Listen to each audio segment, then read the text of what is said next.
नमस्कार, आप देख रहे हैं एनएमएफ न्यूज। आपके साथ मैं हूं नम्रता। पीए विभव द्वारा स्वाति मालीवाल की कथित पिटाई मामले में दिल्ली के सीएम अरविंद केजरीवाल चारों तरफ से घिरे हुए हैं। सवाल कई हैं लेकिन जवाब अब तक किसी का नहीं मिला।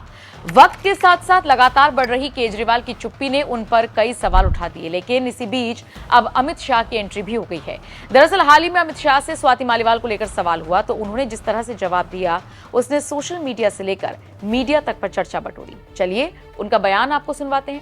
अमित शाह के बयान के बाद से ही माना जा रहा है कि जल्द ही कोई बड़ा एक्शन लिया जा सकता है। जो उत्तर प्रदेश में इंडिया अलायंस में एक नई जान आ गई है जब से केजरीवाल आए हैं, उनका नैरेटिव थोड़ा अग्रेसिव हो गया, क्या ये आप मानते हैं? अभी तो वो कोई अलग इश्यू में ही फंसे हैं, थोड़ा इनको फ्री हो जाने दीजिए, बाद में देखो क्या होता है। पर वो जिस इशू में फंसे हैं वो राज्यसभा की मेंबर हैं स्वाति जी। देखिए, मैं इस पर टिप्पणी करना नहीं चाहता। अगर कोई पुलिस को कंप्लेन करता है तो पुलिस उसका संज्ञान देगी, मगर मैं इतना ही कहता हूं कि अभी उनको बेचारे को जिस इश्यू में फंसे इससे निपटारा लाने दीजिए, काहे को ये सब में उलझाती है। पर वो है ना 20 दिन और बाहर हैं, उन्होंने कहा है कि अगर इश्यू अभी तो चल रहा है ना, देखिए कितना चलता है। वो कैंपेन में तो कह रहे हैं कि अगर झाड़ू पे वोट लगेगा तो उन्हें जेल जाने की जरूरत नहीं होगी। देखिए, तो मैं तो मानता हूं कि सुप्रीम कोर्ट का स्पष्ट रूप से कंटेम्प्ट है।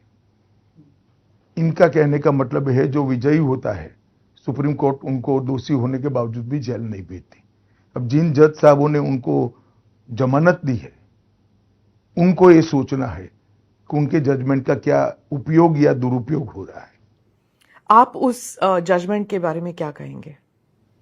इंटरिम बेल, देखिए, सुप्रीम कोर्ट को अधिकार है न्याय की व्याख्या करने का, पर पहली बार हो रहा है कि मगर मैं मानता हूं ये रूटीन और नॉर्मल प्रकार का जुडिशियल जजमेंट नहीं है।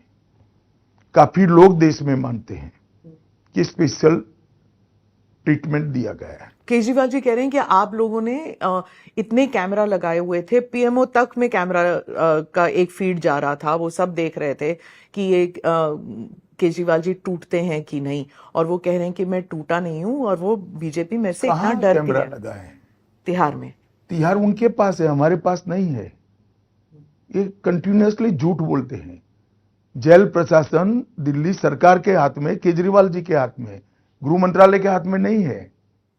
पर वो मतलब दिन में कम से कम 3 बयान आते हैं केजरीवाल जी से, और उन्होंने इंडिया अलायंस का नैरेटिव कब्जा कर लिया, क्योंकि वो कहते हैं पहले कि प्रधानमंत्री फुल टर्म नहीं रहेंगे तो मोदी की गारंटी नहीं, वो अमित शाह जी की गारंटी बन जाएगी क्योंकि कमान आप संभालेंगे। चलिए, आप इतने सीरियसली ले रहे हैं, वो सिर्फ 22 सीट लड़ रहे हैं देश में। इतना सीरियसली मत लीजिए, सिर्फ 22 सीट लड़ रहे हैं और वो गारंटी दे रहे पूरे देश का मैं बिजली का बिल माफ कर दूंगा। अरे भैया, तुम 22 ही सीट लड़ रहे, तेरी सरकार कहां से बनेगी? हम मोहल्ला क्लिनिक बना देंगे। और मैं कई बार स्पष्ट कर चुका हूं, फिर से स्पष्ट करना चाहता हूं, 29 तक मोदी जी ही रहेंगे और केजरीवाल आपके लिए कोई अच्छा समाचार नहीं है।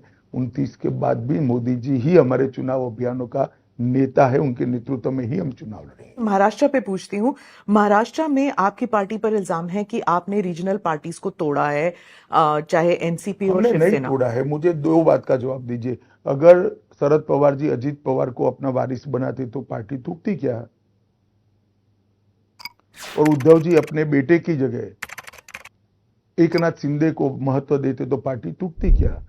ये उद्धव जी के बेटे प्रेम के कारण और शरद पवार जी के बेटी प्रेम के कारण उनकी खुद की पार्टियां टूटी है। खाम पर इल्जाम लगा रहे हैं। वो ऐसी व्यवस्था चाहते हैं राजाशाही जैसी कि बाप के बाद बेटा या बेटी ही उत्तराधिकारी बने। अब है तो लोकतंत्र इस देश में, तो काफी लोग इसको स्वीकार नहीं करते हैं, वो अलग हो रहे हैं। ये रीजनल पार्टीज के साथ होता है ना, सभी रीजनल पार्टीज में परिवारवाद तो सभी जगह अलग खेमे बनते हैं, इसमें असामाजिक क्या है? क्योंकि शरद पवार जी कहते हैं कि अब वक्त आ गया है महाराष्ट्र में और बाकी राज्यों में भी जो रीजनल पार्टीज हैं वो कांग्रेस में they should merge with the Congress. तो इसका मतलब शरद पवार जी स्वीकार कर चुके हैं कि सुप्रिया जी पार्टी नहीं चला सकती। पार्टी चलाने के लिए नहीं कहा, उन्होंने कहा कि कांग्रेस पार्टी को स्ट्रेंथन करने का वक्त आ गया है। भाई, कोई अपनी पार्टी को आप मृत्यु कर कांग्रेस पार्टी को कब स्ट्रेंथ करेगा। जब अपनी पार्टी चलने की स्थिति में नहीं होती है तो इतने सालों से क्यों नहीं किया शरद पवार जी ने, बताइए मुझे। आप गारंटीज की बात कर रहे थे, आपने कांग्रेस की गारंटीज को चाइनीज गारंटीज कहा। पीओके की तो बात चल ही रही थी, आप चाइना को भी लेके आ गए कॉन्वर्सेशन में। नहीं, चाइनीज गारंटी मैंने टिकाऊपना के आधार पर कहा है, ये सच नहीं होता है।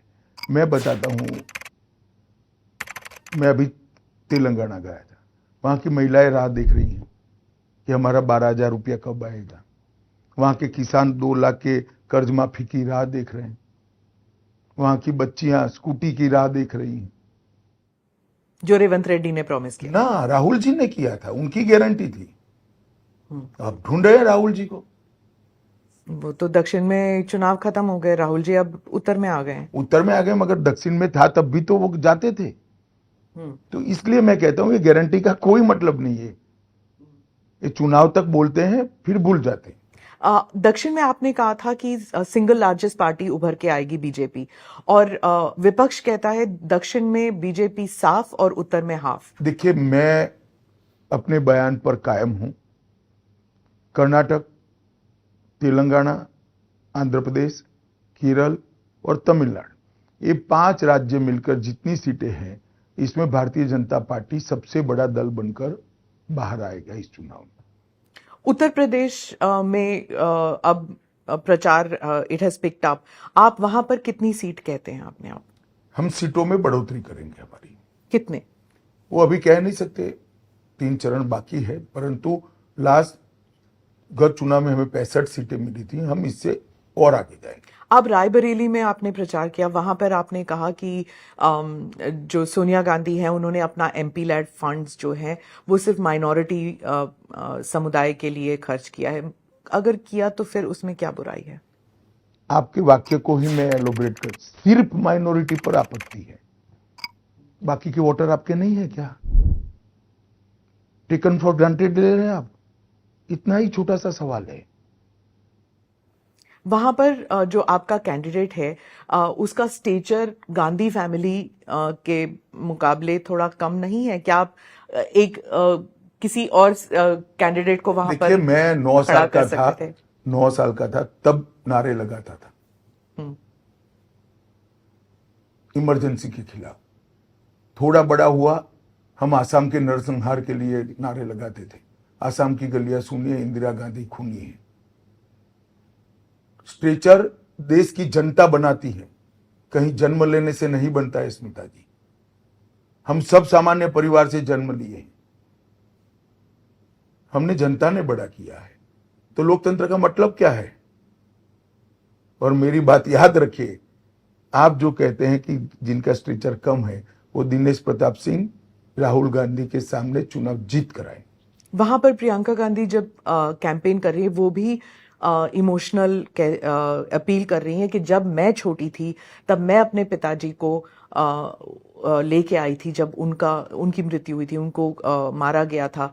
ही वॉज इन पीसेस, उन्होंने ये कहा। उन्होंने अपनी दादी का जिक्र किया कि हमारे परिवार ने भी खून बहाया है इस देश के लिए। तो हम पे क्या इल्जाम लगाते हैं आप? हमको क्या सिखाते हैं देशभक्ति? नहीं, हम नहीं सिखाते उनको। सिखाया तो उनको जाता है जो सीख सकते हैं, हम कहाँ सिखाते हैं भाई? हमारा कोई ऐसा गुरूर नहीं है कि वो देशभक्त नहीं है, हम अकेले देशभक्त हैं। सबने अपने देश के लिए काम करना चाहिए। वो ये भी कहती हैं कि मुझे कहा जाता है कि मेरा परिवार यहाँ आता नहीं है रायबरेली में, यहाँ पे तो मैं आती हूँ।